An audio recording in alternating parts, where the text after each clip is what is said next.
రాష్ట్రంలో ఎన్నికలు శాంతియుతంగా జరిగేలా భద్రత కల్పించాలని డీజీపీ రవిగుప్తాను కోరారు కాంగ్రెస్ నేతలు.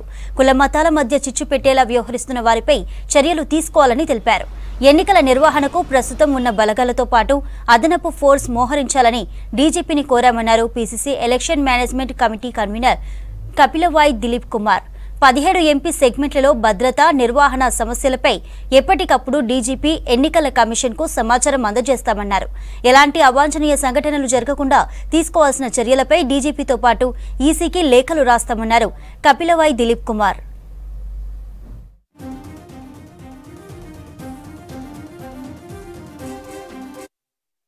Telangana Pradesh Congress committee election management committee తరఫున నిన్న ఫస్ట్ మీటింగ్ అయింది. దాంట్లో నిర్ణయించిన దాని ప్రకారము డీజీపీని అండ్ ఎలక్షన్ కమిషన్ కలవాలనుకున్నాం. దాంట్లో భాగంగా ఇవాళ డీజీపీ గారిని కలిసి మెమోరండం అందరి సంతకాలతో మెమోరండం జరిగింది. ఇక్కడ జరగబోయేటువంటి లోకసభ ఎన్నికల్లో తీసుకోవాల్సినటువంటి చర్యల గురించి, ఇక్కడ ఉన్నటువంటి భద్రత సంబంధించినటువంటి అన్నిటి గురించి కూడా వారితో మాట్లాడడం జరిగింది under the leadership of Dilip గారు. సో మేము ఈ రిప్రజెంటేషన్ ప్రకారం రాష్ట్రంలో సాఫీగా శాంతియుతంగా ఎలక్షన్ జరగాలనేటువంటి ఉద్దేశంతో ఈ మెమోరాండం ఇవ్వడం జరిగింది. కొన్ని సూచనలు ఇవ్వడం జరిగింది. ఎంటైర్ తెలంగాణ స్టేట్లో ఉన్నటువంటి రాజకీయ వాతావరణం అనేది ప్రొవోకేటివ్ స్పీచెస్ వల్ల చాలా ప్రికేరియస్ కండిషన్స్ ఏర్పడ్డాయి. ప్రైమ్ మినిస్టర్ లాంటి వాడు దిగజారుడు మాటలు మాట్లాడి ఆఖరికి కాంగ్రెస్ ఓటేస్తే మంగళసూత్రాలు కూడా లాక్కుంటున్నటువంటి దిగజారుడు వ్యాఖ్యలు చేశాడు. అదేవిధంగా ఓల్డ్ సిటీలో కొందరు బీజేపీ నాయకులు చేసే ప్రసంగాలు కానీ, ఎంఐఎం వాళ్ళు చేసే ప్రసంగాలు కానీ ఇదివరకు ఎన్నడూ లేని పద్ధతిలో ఒక వాయిలెన్స్ వాతావరణాన్ని చూపిస్తూ ఉన్నాయి. Precarious law and order situation అది స్టేట్లో ప్రివేల్ అవుతుంది. దీన్ని కంటిన్యూ చేయాలంటే గతంలో ఉన్న ఫోర్సెస్ సరిపోవు.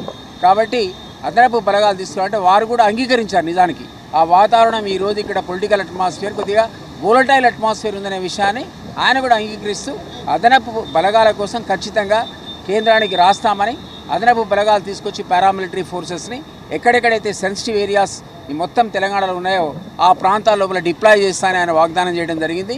ముఖ్యంగా హైదరాబాద్లో చూస్తే ఎప్పుడూ లేని పరిస్థితి ఉంది. మాధవీలత పార్లమెంట్ సభ్యురాలుగా ఉంటూ అనేకమైన సెక్యులర్ భావాలను కూడా పక్కన పెట్టేసి ప్రొవొకేషన్ చేసే లెవెల్లో మాట్లాడుతూ ఉంది. ముఖ్యంగా మహిళలకు రక్షణ లేదు. అలాగే సమాజం లోపల ఈ మహిళల పట్ల వీళ్ళు చూపిస్తున్న ఒక స్త్రీ పట్ల మోదీ గారు ఇంతకుముందే చెప్పినట్టుగా సోనియా గాంధీ గురించి కూడా మాట్లాడడం, ఆ మహిళలను కించపరిచే, ఎందుకంటే ఆయనకు పెళ్ళాం లేదు కాబట్టి ఆ పుస్తే ఆ తాళి వాల్యూ తెలియదు కాబట్టి ఆయన ఆ రకంగా మాట్లాడుతున్నాడు. ఆ తాళి విలువ తెలిసిన ఆమె ఈ దేశానికి మన రాజీవ్ గాంధీ గారిని దాని దేశానికి అర్పించడం జరిగింది. అందుకనే తాలిబొట్టు లేదు అని అన్నది.